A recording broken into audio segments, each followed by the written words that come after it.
Hello everyone, welcome to my channel Uplink Coder. So guys, आपण last video मध्ये operating सिस्टीमचे types बघत होतो, जो आपण टाइम शेअर्ड ऑपरेटिंग सिस्टीम पर्यंत पोहोचलोय. आता आपल्याला मल्टी प्रोसेसर ऑपरेटिंग सिस्टीम आणि पुढच्या काही ऑपरेटिंग सिस्टीम बघायच्या आहेत. So let's start with the operating system multi processor operating system. Okay, so guys, आपण मल्टी प्रोसेसर ऑपरेटिंग सिस्टीम, आता मल्टी प्रोसेसर नावामध्ये सांगितलंय की ऑपरेटिंग सिस्टीम मध्ये मल्टिपल प्रोसेसर्सचा यूज केलाय. सो इथं आपण बघू शकतो multiple processors operating system are the system in which more than one processor are placed in a single cabinet in close communication. आता ह्या ऑपरेटिंग सिस्टीम मध्ये काय होतं की मल्टिपल प्रोसेसरचा यूज केलाय. सो एका सिंगल कॅबिनेटमध्ये म्हणजेच अशा प्रकारच्या बॉक्समध्ये मल्टिपल प्रोसेसर एक साथ ठेवलेले असतात. Okay, then they can share computer bus and sometime clocks, memory and peripheral devices. Peripheral devices म्हणजे इनपुट आउटपुट डिव्हायसेस जे आपण यूज करतो ते. आता ह्या एक्झाम्पलमध्ये आपण एकदा इमेजकडनं बघूया. ह्या मल्टी प्रोसेसर ऑपरेटिंग सिस्टीममध्ये 1, 2, 3, 4 and so many multiple processor use केल्यात. त्या प्रत्येकाला एक सेपरेट मेमरी आहे. देन याच्यामध्ये काय आहे, एक मास्टर प्रोसेसर आहे. ओके, आपण सपोज करूया पहिला ही इमेज आहे की मल्टिपल प्रोसेसर भरपूर आहेत. आय ओ म्हणजे पेरिफेरल डिव्हायसेस आहे जे की आपण यूज करतो, आणि बस म्हणजे काय आहे, आपलं कनेक्शन्स आहेत. ओके, आता ह्या ऑपरेटिंग सिस्टीममध्ये काय केलं आपण, use of multiple processor using common single bus and peripheral devices.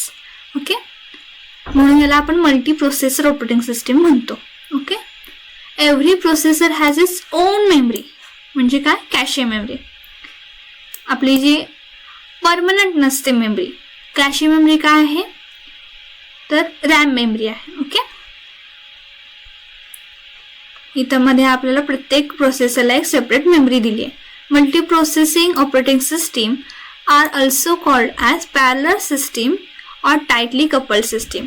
Tightly coupled का म्हटलंय, कारण एका सिंगल कॅबिनेट मध्ये त्यांना क्लोजली स्टोर केले. Okay, then the main advantages of parallel system is to get maximum work done in shorter period of time. ह्याच्यामध्ये काय होणार आहे, मॅक्सिमम वर्क आहे. मल्टिपल प्रोसेसर आहेत, सो मॅक्सिमम वर्क होणार. प्रत्येक प्रोसेसरला टास्क असणार आहे. मॅक्सिमम वर्क काय होणार आहे, आपल्याला शॉर्टर पिरियड ऑफ टाइममध्ये कंप्लीट होणार आहे.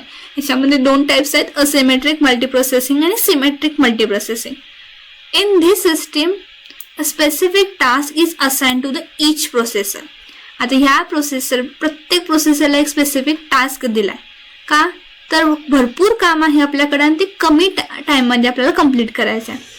The system has one master processor and other slave processor.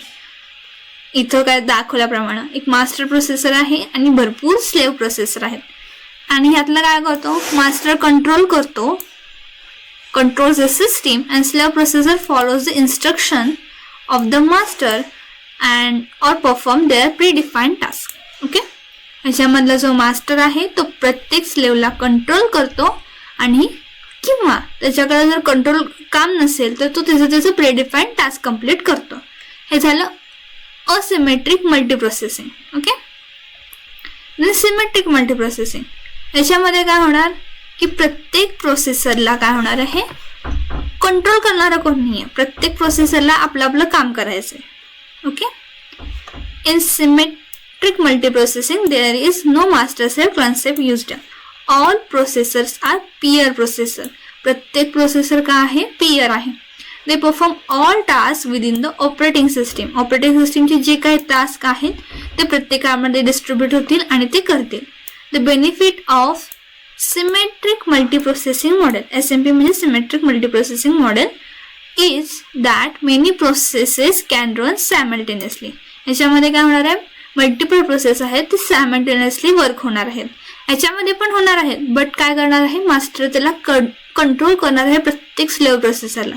Okay, आणि ह्याच्यामध्ये तुम्ही एक नोटीस करू शकता की याच्या प्रत्येकाला स्वतःची मेमरी नाही आहे. ह्याच्यामध्ये काय आहे, शेअर्ड मेमरी आहे आणि आयओ डिव्हायसेस म्हणजे पेरिफेरल डिव्हायसेस काय आहेत, शेअर केले. बस, मेमरी आणि आयओ डिव्हायसेस शेअर केले. ओके, हे झालं आपलं मल्टीप्रोसेसर ऑपरेटिंग सिस्टीम. खूप इझी होती. Okay, then explain distributed system.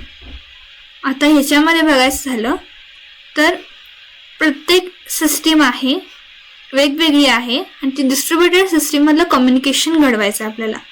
Okay, त्यासाठी आपल्याला एक डिस्ट्रीब्युटेड ऑपरेटिंग सिस्टीम आहे. A distributed system is a network that associated multiple consist of autonomous computers that are connected using distribution middleware. Okay, आता ह्याच्यामध्ये autonomous computers आहेत, हे आपले pairs आहेत, प्रत्येक वेगवेगळे आहेत आणि हे कसे आहेत, कनेक्टेड आहेत using distribution middleware. Okay, they help in sharing different resources capabilities to provide user with a single coherent network.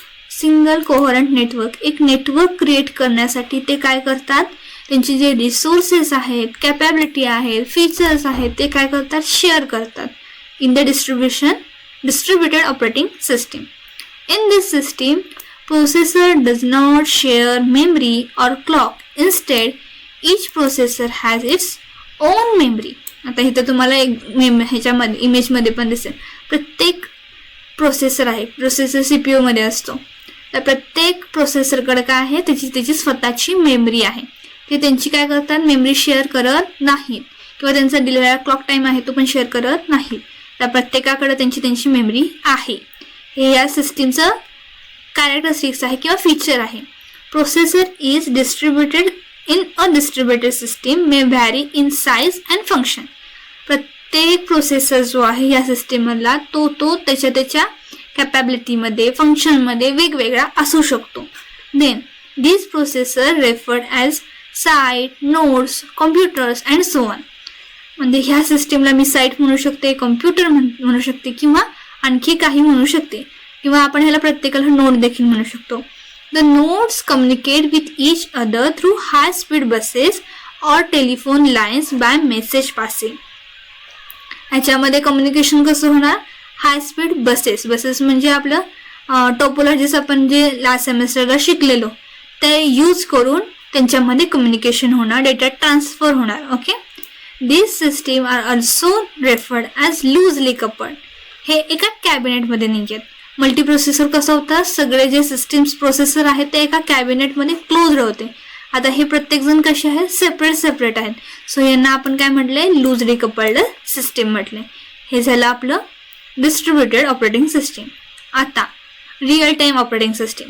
Real time operating system म्हणजे काय, बऱ्याच वेळेला सिस्टीमला काय करावं लागतं, प्रोसेसर्स किंवा कॅल्क्युलेशन्स करायसाठी वेळ नसतो तेवढा, ॲट दिस इन्स्टंटली त्याच्यावरती रिस्पॉन्ड करावं लागतं. फॉर एक्झाम्पल बघा, फ्लाईट कंट्रोल सिस्टीम, एखादं बस्ट होणार असेल किंवा एखादी डिटेक्ट झालं असेल ॲनोमली, तर त्यावेळी फ्लाईटला कंट्रोल करण्यासाठी आपण real time operating system use करतो.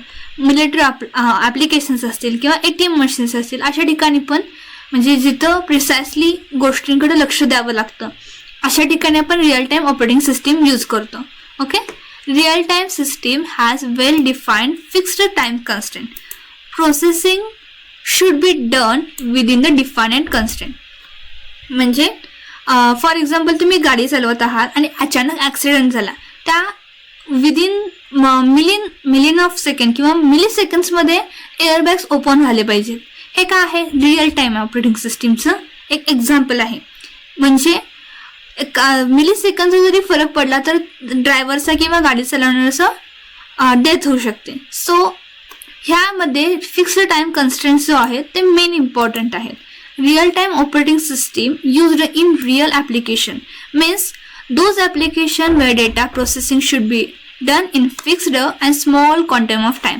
सेम एक्झाम्पल, ड्रायव्हिंग करत आहात, एअरबॅग्स ओपन झाल्या पाहिजेत in small and quantum time of slack. Okay, then application flight आहे, मिलिटरी आहे, ATMs आहेत, अशा म्हणजे जिथे जिथे प्रिसाइसली टाइम फॉलो केला जातो अशा प्रत्येक ठिकाणी आपण real time operating system use करतो.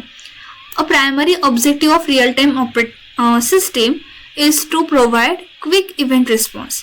क्विक रिस्पॉन्स आपल्याला मिळला पाहिजे and thus meet the scheduling deadlines.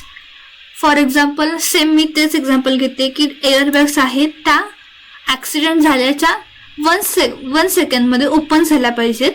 जर 2 सेकंद जर झाला तर त्यामध्ये त्या ड्रायव्हरचा डेथ होऊ शकते. सो ह्याच्यामध्ये काय आहे, रिस्पॉन्स टाईम आहे तो क्विक आहे आणि मीटिंग शेड्यूल डेडलाईन्स आहे ते प्रिसाइसली फॉलो केले जातात. Okay, then user convenience and resource utilization are the secondary concern to the real time system. Okay, याच्यामध्ये काय आहे, युजरचं कन्व्हिनियन्स नंतर बघितलं जातं. रिसोर्स युटिलायझेशन्स आहे किंवा गाडीचे जे रिसोर्सेस आहेत ते नंतर सेकंड कन्स्ट्रेंट आहेत. फर्स्ट कन्स्ट्रेंट काय आहे, त्या माणसाचा जीव वाचवणं. हे झाली रिअल टाइम ऑपरेटिंग सिस्टीमचं real example. Okay, in real time system processors is allocated to the highest priority process among those which are ready to execute. आता ह्याच्यामध्ये काय होतं की जे प्रोसेसेस आहेत विथ हायर प्रायोरिटी ते काय करतात, पहिला एक्झिक्यूट केले जातात. Okay, higher priority processes preempts execution of the lower priority processes. आता फॉर एक्झाम्पल काय होतं की एक लहान मुलं आहे झोपाळ्यावर बसले. एक्झाम्पल घ्या, प्रिएम्प्ट्स कसं होतं ते बघूया आपण. एक लहान मुलं आहे ते झोपाळ्यावर बसले. ढोला उंच मुलगा आलाय आणि त्याला उचलून बाहेर काढतोय.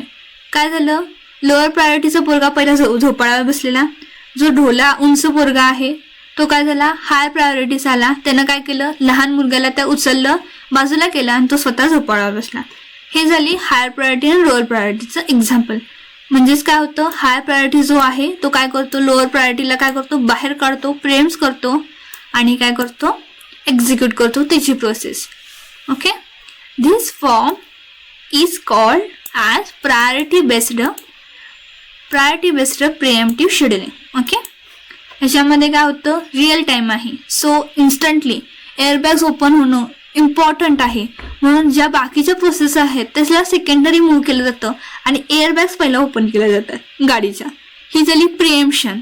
बाकीच्या प्रोसेसना काय केलं, प्रिएम्प्ट केलं आणि एअरबॅग ओपन होणारी ही हायर प्रायोरिटी प्रोसेस आहे ती वर्क झाली. Okay, types of real time operating system. ह्याच्यामध्ये पण 2 टाइप्स आहेत की हार्ड रिअल टाइम आणि soft real time. This system guarantees critical task complete on time. आता मिसाईल लॉन्च होणं विदिन द 10 ऑफ काउंट काय होतं, if in missile launching operation if the missile does not leave the earth station within the given counts it may get crashes. Okay, आता missiles आहेत ते लाखो करोडोचे असतात. त्याच्यामध्ये गिवन काउंट ऑफमध्ये आपला मिसाईल काय झालं पाहिजे, लॉन्च झाला पाहिजे. जर 1 सेकंड किंवा 2 सेकंड जर डिले झाला तर काय होऊ शकतं, मिसाईल क्रॅश होऊ शकतं. सो ह्याच्यामध्ये काय आहे, मिली सेकंडचा सुद्धा फरक पडता कामा नाही. याची गॅरंटी काय केली जाते, हार्ड रिअल टाईम देतं. बट सॉफ्ट रिअल टाईममध्ये काय होतं, फ्यू डेव्हिएशन्स म्हणजे 1-2 सेकंदाचा किंवा काही सेकंदाचा deviation between the expected time constraint of the task and observe time constraints is allowed आहे. हा काय आहे, अलाउड आहे. थोडा सेकंदाचा फरक, तरी पण रिअल टाईममध्ये असं चालत नाही. आता बँकिंग सेक्टर असेल किंवा तुम्ही ATM मध्ये गेलाय, पैसे निघायला वेळ लागलात, हा होऊ शकतो. मल्टीमीडिया किंवा व्हर्च्युअल रियालिटी. मल्टीमीडिया म्हणजे रिअल टाईममध्ये आपण IPL बघतोय, लाईव्ह आपण बघतोय. ह्याच्यामध्ये काय होतं, रिअल टाईम टेलिकास्टिंग होतं. मग त्याच्यामध्ये ॲक्च्युअलमध्ये आणि आपण बघण्यामध्ये काही सेकंदाचा डेव्हिएशन असतंच.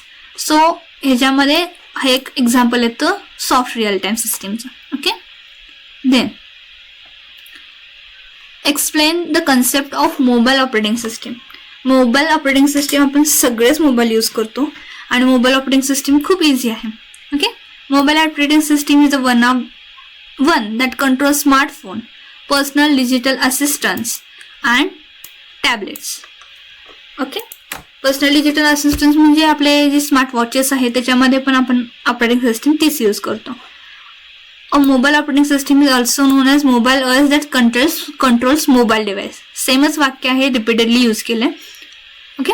Compared to the standard general purpose operating system, mobile operating system are currently somewhat simpler. आता स्टँडर्ड ऑपरेटिंग सिस्टीम बरोबर कम्पेअर केलं, आपल्या वेगवेगळ्या ज्या ऑपरेटिंग सिस्टीम बरोबर कम्पेअर केलं, तर मोबाईल ऑपरेटिंग सिस्टीम ही ॲज कम्पेअर टू दॅट खूप इझी आहे किंवा सिम्पल आहे. It focuses on wireless version of broadband and local connectivity, mobile multimedia formats and different input methods. आता ही काय आहे, एक वायरलेस मेथड आहे. आपण आपल्या सगळ्यांकडेच मोबाईल आहे, त्यामुळे सांगायची गरज नाही आहे. लोकल कनेक्टिव्हिटी बरोबर आपला मोबाईल कनेक्ट होतो. सो मल्टीमीडिया आणि डिफरंट इनपुट मेथडसाठी हा सपोर्टिव्ह आहे. Okay. Then modern mobile OS mix the features of PC operating system with many other features such as touchscreen, video camera, voice recorder, Bluetooth, Wi-Fi, GPS, mobile navigation, speak recognition, etc. आपले आत्ताचे काही latest जे laptops आहेत ते आता touchscreen झाल्यात, but सगळेच जे मोबाईल आपण यूज करतो युजिंग मोबाईल ऑपरेटिंग सिस्टीम, त्याच्यामध्ये काय आहे, टचस्क्रीन आहे, व्हिडिओ कॅमेरा आहे, रेकॉर्डिंग आहे, ब्लूटूथ, वायफाय तर हमखास असतात, GPS आहे. हे जे फीचर्स आहेत ते मोबाईल ऑपरेटिंग सिस्टीम मध्ये आपण लाईकली बघतो. Then like a PC operating system controls the desktop, mobile operating system also provides an environment for the other programs to run mobile devices. आता आपले जे ऍप्लिकेशन्स आहेत, आपण जे प्ले स्टोअर वरनं डाउनलोड करतो, ते प्रत्येक ऍप्लिकेशन हा आपल्या मोबाईलच्या ऑपरेटिंग सिस्टीमला सपोर्ट करतो. Okay. So like PC operating system, आपण एखादं ऍप्लिकेशन डाउनलोड केल्यानंतर जे आपल्या PCच्या ऑपरेटिंग सिस्टीमला सपोर्ट करतं, तसंच मोबाईल ऑपरेटिंग सिस्टीम काय करते, आपण जे डाउनलोड करतो ॲप्स त्याला सपोर्ट करतं. Okay. With the continual growth in the use of mobile devices, most companies have launched their own mobile OS in the market. Okay. आपण आता सगळेच मोबाईल यूज करतोय, सो मल्टिपल कंपनीज आहेत, त्यांची operating system त्यांनी develop केलेली आहेत. Some of the popular mobile OS Android आहे, जो की स्वतः गुगलने ओन केलाय. Symbian आहे, iOS ॲपलचं आहे, अँड सो ऑन. हे झालं मोबाईल ऑपरेटिंग सिस्टीमचे examples. Okay. In this way आपण कंप्लीट केले आहे types of operating system. Okay. Then आपण नेक्स्ट ह्याच्यामध्ये आता command line based operating system कशा आहेत, GUI बेस्ड ऑपरेटिंग सिस्टीम कशा आहेत याच्यावरती आपण फोकस करूया. So guys, thank you so much. Please subscribe my channel, like and share with your friends.